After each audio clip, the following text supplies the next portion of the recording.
Bonjour les enfants, comment allez-vous? J'espère que ça va.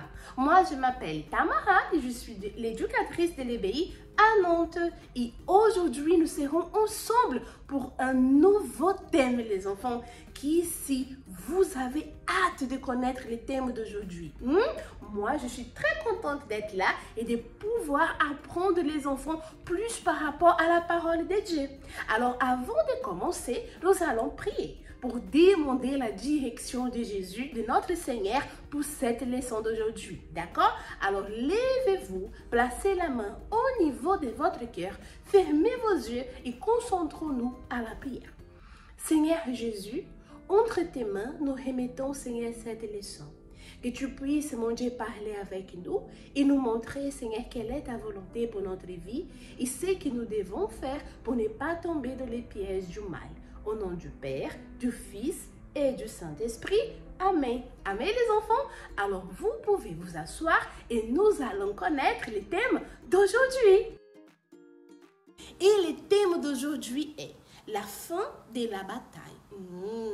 Nous sommes en train d'apprendre les enfants que nous devons être vigilants pour ne pas tomber dans les pièges de notre cœur et du mal. Très bien. Nous devons être attentifs à tout ce qui nous regardons et écoutons avec ceux qui nous aimons rester et où nous aimons aller. Il faut toujours être vigilant.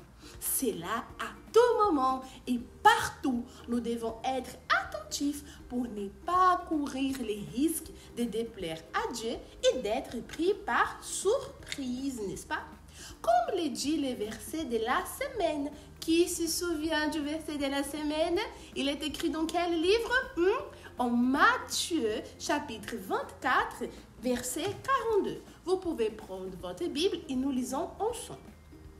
Le verset dit le suivant. Veillez donc, puisque vous ne savez pas quel jour votre Seigneur viendra. Très bien les enfants, donc c'est notre verset de la semaine. Saviez-vous que même les soldats les plus expérimentés et les plus anciens peuvent tomber dans un piège et perdre la vie? Nous allons en apprendre plus avec l'exemple d'un soldat très expérimenté, tant dans la guerre que dans la vie avec Dieu, les enfants. Cet homme fut considéré par Dieu comme un homme ayant un cœur selon les siens. Cependant, a cessé d'être vigilant à un moment et à cause de cela, il est tombé dans les pièges du mal et de son cœur. Quelqu'un sait de qui je parle? Quelqu'un? Est-ce que j'ai entendu quelqu'un dire le roi David? Très bien. Oui, nous parlons de lui. J'ai même l'image à vous montrer les enfants. Il est là, notre roi David. Nous avons beaucoup parlé de lui, n'est-ce pas? Un homme, les enfants, qui Dieu aimait et qui priorisait sa volonté dans sa vie. Mais à un moment donné, il a voulu se reposer et a priorisé ses propres volontés. Il n'a pas été à la guerre avec son armée, les laissant ainsi seul dans la bataille. Et c'est là qu'il a cessé d'éveiller et qu'il est tombé dans les pièges du mal.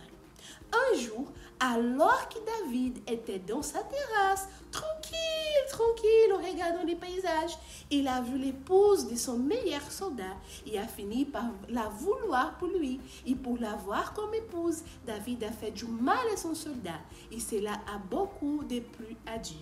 Cette attitude de David l'a éloigné de lui car il y a commis un péché et les péchés nous éloignent de Dieu. Cependant, malgré son erreur, David s'est repenti et a été pardonné par Dieu.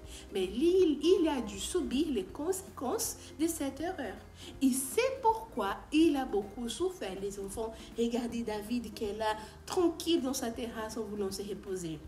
Ce sont nos yeux et nos oreilles qui apportent les informations à notre cœur. Ils nous font désirer quelque chose. Lorsque nous n'éveillons pas, nous désirons ce qui est mauvais. C'est pourquoi nous devons faire très attention à ce que nous regardons et à ce que nous écoutons, car à tout moment, des pièges sont placés devant nous. Par exemple, lorsque surgit la jalousie envers cet ami qui vous montre qu'il a reçu quelque chose de bien, mais que vous n'avez pas. À ces moments-là, le piège est mis en place et vous pouvez tomber dedans en vous fâchant et vous contrariant, car vous n'avez pas ce qu'il a.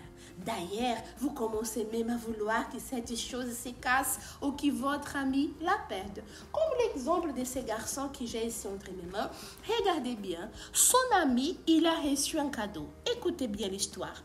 Mon ami, regarde ce que mes parents m'ont donné. Il dit à son ami, ah, c'est super, mais dans son intérieur, il dit, si seulement il pouvait tomber avec son cadeau. Oh là là, les enfants, mais savez-vous que Dieu connaît aussi notre intérieur? Mais à la place d'agir ainsi, vous pouvez choisir de ne pas tomber dans ces pièges du mal en étant content pour lui. C'est une décision qui sera prise dans votre tête. Lorsque la pensée ah, c'est nul, il y a ça et pas moi, vient dans notre tête, vous devez tout de suite la changer par « Oh, c'est super, j'espère qu'il en recevra beaucoup d'autres. » En agissant ainsi, vous veillerez sur vos yeux. La même chose s'y passe avec ceux qui vous écoutez, les enfants. Attention à ces personnes qui disent « Tu ne peux raconter ça à personne. C'est un grand piège. » Fouillez, hein? Nous devons apprendre avec cette erreur de David qui au moment où il a priorisé sa volonté a déplu à Dieu, tombant ainsi dans un piège. Dans tout ce que nous pensons, disons, écoutons, voyons et faisons, nous devons penser, est-ce que cela plaît à Dieu? Ce n'est qu'un signe que nous serons toujours vigilants.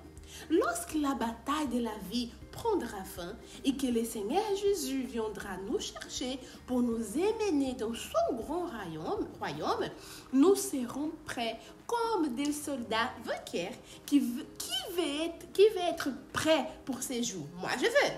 Nous allons prier en demandant à l'Esprit de Dieu de venir nous aider à arriver à la fin de la bataille. D'accord? Alors, levez-vous, s'il vous plaît. Seigneur Jésus, merci pour ce thème que nous venons, Seigneur, d'apprendre à l'obéir. Et nous voulons être prêts, Seigneur Jésus, à la fin de cette bataille pour pouvoir, Seigneur, aller au ciel avec toi, pour avoir, Seigneur, notre salut. Alors, Seigneur, aide-nous à être vigilants, Seigneur, pour ne pas tomber dans les pièges du mal. Aide-nous, Seigneur, à nous rappeler de chaque arme, mon Dieu, que nous avons appris ici à l'ébéi et ainsi combattre, mon Dieu, jusqu'à la fin.